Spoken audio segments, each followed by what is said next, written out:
तुम्ही वापरत असलेल्या सॅनिटरी नॅपकिनमध्ये किती थर आहेत हे तुम्हाला माहिती आहे का? फेमिनाइन पॅड्समध्ये खास 9 थरांचे डिझाइन आहे. पहिला थर साइड लीकेज गार्ड जो खात्री करतो की रक्ताचा एक थेंबही तुमच्या त्वचेला लागणार नाही. दुसरा थर मऊ सुती कापडाचा वरचा भाग जो त्वचेसाठी आणि विशेषतः मांड्यांच्या भागासाठी अतिशय कोमल आहे.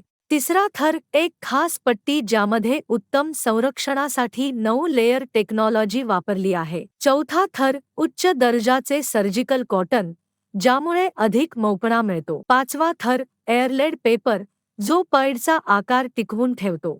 छठा थर ऑर्गॅनिक शोषक जेल जे ओलावा पूर्णपणे लॉक करते. सातवा थर एअरलेड पेपरचा खालचा भाग. आठवा थर सर्जिकल कॉटनचा अजून एक जादा थर. नववा थर पूर्णपणे विघटनशील, बायोडिग्रेडेबल आणि हवा खेळती ठेवणारा खालचा थर. यातील डिंक फळे आणि भाजीपाल्याच्या अर्कापासून बनवला आहे ज्यामुळे ते पर्यावरणासाठी सुरक्षित आहे. हे 9 थरांचे सॅनिटरी पॅड मासिक पाळीच्या काळात महिलांना सर्वोच्च सुरक्षा प्रदान करते.